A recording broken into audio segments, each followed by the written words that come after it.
Ada yang dikisahkan kepada kita, Rasul-Rasul sebelumnya, karena konteks kehidupannya dan pengalaman hidupnya akan kita alami juga sebagai ibrah dan pelajaran untuk kita. Ada yang pernah merasakan kesulitan, sampai gelap mata, sampai sulit, sampai berkata, ya Allah, kapan ini terjadi? Ada yang berumah tangga, sudah puluhan tahun, belum dianugerahi keturunan.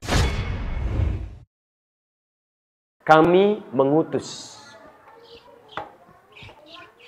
para Rasul sejak dari zaman Nabi Nuh alaihissalam sampai pada Rasul yang terakhir. Quran surah keempat An-Nisa ayat 163 sampai 164. Posisi paling kiri sebelah atas di pojok. Inna auhayna ilaika. Kami telah wahyukan kepada Muhammad, dipilih beliau untuk diutus menjadi Rasul, membimbing umatnya. Kama auhayna ila Nuhin wan nabiyyina min ba'di. Seperti sebelumnya kami juga telah memilih Nuh. Ya, jadi kalau zaman Nabi Adam itu nabi tapi bukan rasul. Bukan rasul karena belum ada umat pada saat itu. Yang ada kan cuma Adam dengan istrinya. Ya, dengan anaknya. Jadi belum ada umat manusia pada umumnya. Baru nanti setelah generasi Nabi Adam ya tersebar, mulai muncul tuntunan syariat yang kompleks. Karena kehidupannya mulai berubah, tinggal di sini mendapatkan suasana jadi menyesuaikan.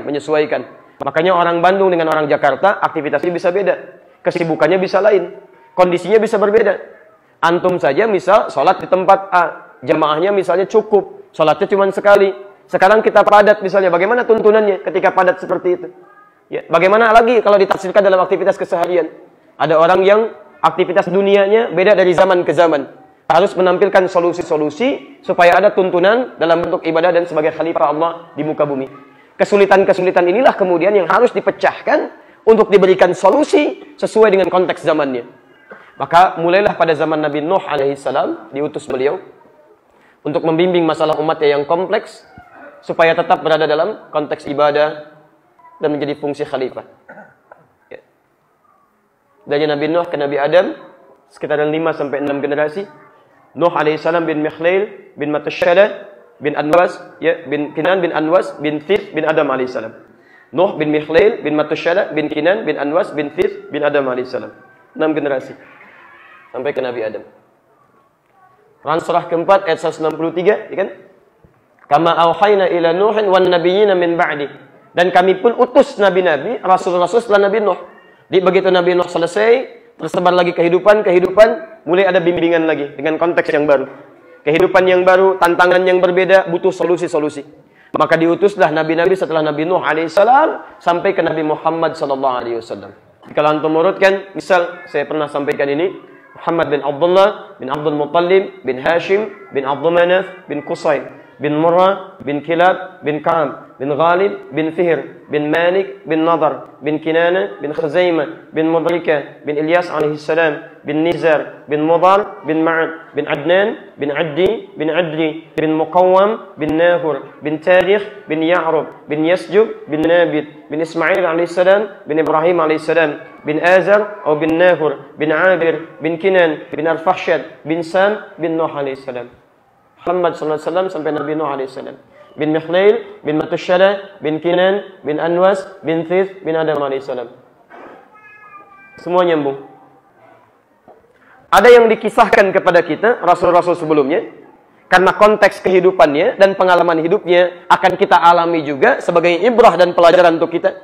Ada kisah Nabi Ayub yang dilanda sakit luar biasa, nggak ada obatnya, bagaimana caranya bertawakal kepada Allah. Di masa yang akan datang akan ditemukan juga orang yang sakit, dokternya sudah hand up.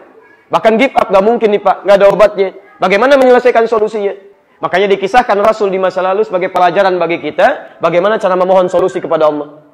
Ada yang pernah merasakan kesulitan, sampai gelap mata, sampai sulit, sampai berkata, ya Allah, kapan ini terjadi? Maka diturunkan kisah Nabi Yunus, yang pernah masuk ke perut ikan paus, dan Nun itu. Quran surah 21, kan? Dari ayat ke-87 sampai ayat 88. Ya, disebutkan bagaimana cara mengatasinya supaya bebas dari kesulitan yang dimaksudkan. Ada yang berumah tangga, sudah puluhan tahun, belum dianugerahi keturunan. Bahkan secara medis, divonis ini nggak mungkin. Maka diberikan kisah. Ada yang pernah mengalami itu. Namanya Nabi Zakaria. Kondisinya seperti itu. Fisiknya letih, rambutnya memutih, istrinya divonis monopause dan mandul, tapi melakukan amalan kepada Allah yang dengan itu turun karunia. Misal Quran surah ke-19 ayat ke-2 sampai dengan ayat ke-11-nya. Jadi dikisahkan itu semua untuk menjadi ibrah kepada kita. Adapun kehidupan masa Rasul sebelumnya yang mungkin tidak dialami oleh umat di masa yang akan datang, maka tidak disampaikan oleh Allah Subhanahu wa taala, dicukupkan menjadi kisah saja di masa lalu. Maka turun statement di ayat 164-nya. Wa rusulan qad qasasnahum 'alaika min qablu wa rusulan lam naqsushum 'alaik. Ada rasul yang kami kisahkan karena ibrahnya akan kamu dapatkan di masa datang, dan ada yang tidak kami kisahkan, cukup menjadi pelajaran saja untuk kita semua. Jelas sampai sini?